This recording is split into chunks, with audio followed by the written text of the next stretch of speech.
আসসালামু আলাইকুম। রান্না করতে আসলাম। এখানে যে কাসকি মাছ নিয়েছি, এটা আলু দেব, টমেটো দেব, দিয়ে ভাজি করব।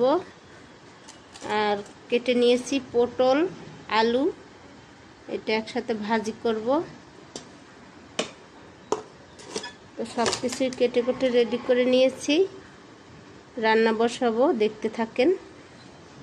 গ্যাস নাই, লাইনের গ্যাস নাই, সিলিন্ডারে রান্না করব। কড়াইটা বসাই দিলাম, তেল দিয়ে দিলাম, পেঁয়াজ বাটা দিয়ে দিলাম, কাঁচামরিচ আর দিয়ে দিলাম রসুন।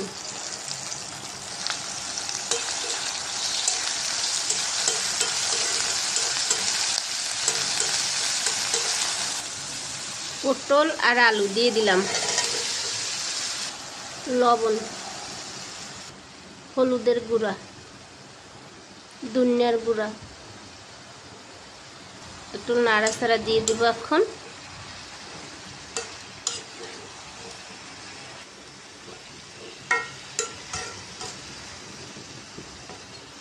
ঢাকনাটা দিয়ে রাখলাম।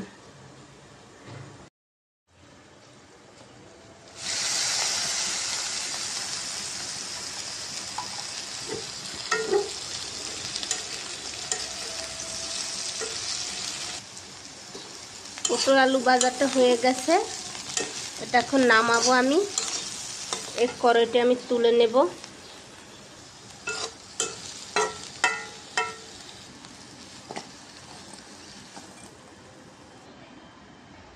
এই কড়াইতে আমি কাসকি মাছটা বসাবো। তেল দিয়ে দিলাম,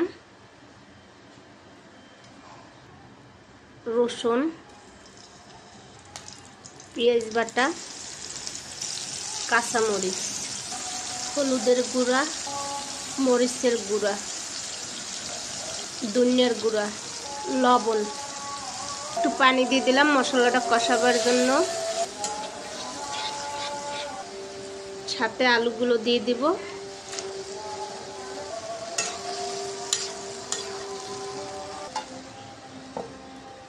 ঢেকে রাখলাম।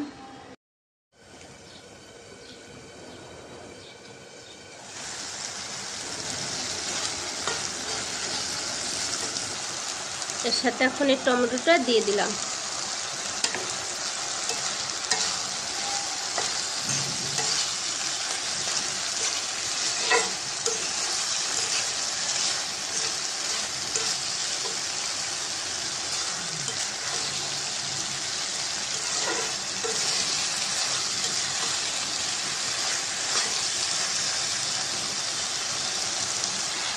কষানো হয়েছে, আমি এখন এর সাথে অল্প পরিমাণ পানি দিয়ে দেব।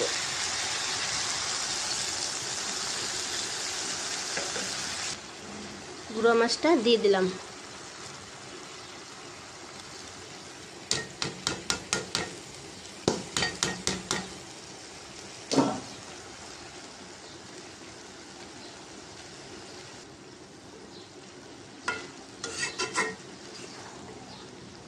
গুঁড়ো মাছটা দিয়ে দিলাম। এখন ভালো করে একটু নাড়াচাড়া দিয়ে দিব।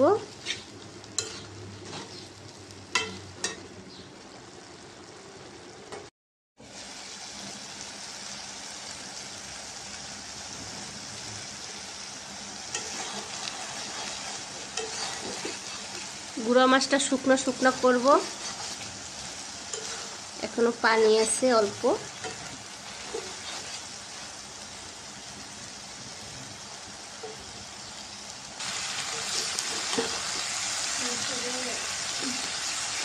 গুঁড়ো মাছটা একদম ভাজা ভাজা হয়ে গেছে। এখন নামিয়ে নেব মাছটা। উল্টে দিয়ে লই। আপনার ভাই আবার একদম একটা পোড়া পোড়া ঘ্রাণ আছে, উনি এটা পছন্দ করে।